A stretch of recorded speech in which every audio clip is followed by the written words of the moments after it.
आज मस्तपैकी आपली मक्का काढणं चालू होती तेवढ्यातच मला एवढं मोठं जनावर पळताना दिसलं. नेमकं हाय काय हे पाहण्यासाठी व्हिडिओ पूर्ण बघा.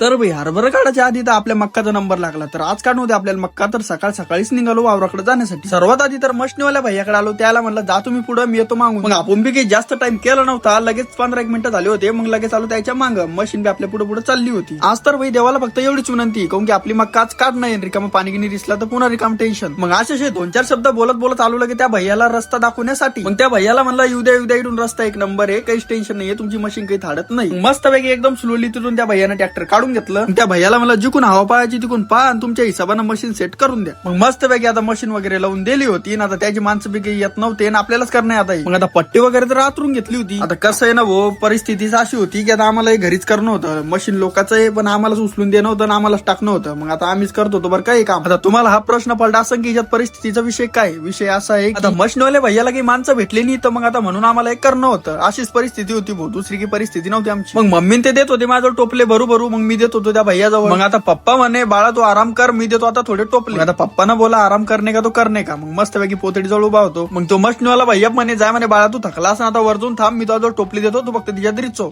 मग काय मशनीवाला भैयाना म्हणलं वर जाय, तर आलो वर. आणि इथं एवढी फाटा जाय मी की म्हणला आता याच्यातून एका दगड कधी उलटा ना डोकंच फुटत म्हणलं आपलं. पण मला एवढं तर समजलं यार, जे रोज काम करताना त्याची क्यू कोणी करत नाही, जे कधी नव्हतं काम करताना त्याची तर लेच क्यू करतो. मग आता भाई आता ही थोडीच राहिली मक्का काढायची. आता मग मी आता ही पुरी एकदा मक्का काढून घेतो आणि आता मोबाईल जरा साईडला ठेवतो. तर लोक तुम्ही तेवढं फॉलो लाईक करून घ्या. आता भेटू नंतर. मग सगळी मक्का वगैरे काढून झाली होती आणि तेवढ्यातच भाई एवढं मोठं जनावर पाळताना दिसलं. मग मम्मीला विचारलं मम्मी हे काय. मम्मी म्हणे एवढी. मग मक्का वगैरे तर पूर्ण काढून झाली होती. मशनीवाल्या भैयानं आपल्याला केला ताटा, मशनीवाल्या भैयाला आपू केला ताटा. तर आजचा ब्लॉग तर लेच मोठा उरला. तर मी घेतो कट्टे शिवून आणि लगेच निघतो घराकडे जाण्यासाठी. आता याचा पार्ट 2 लवकरच येणार आहे.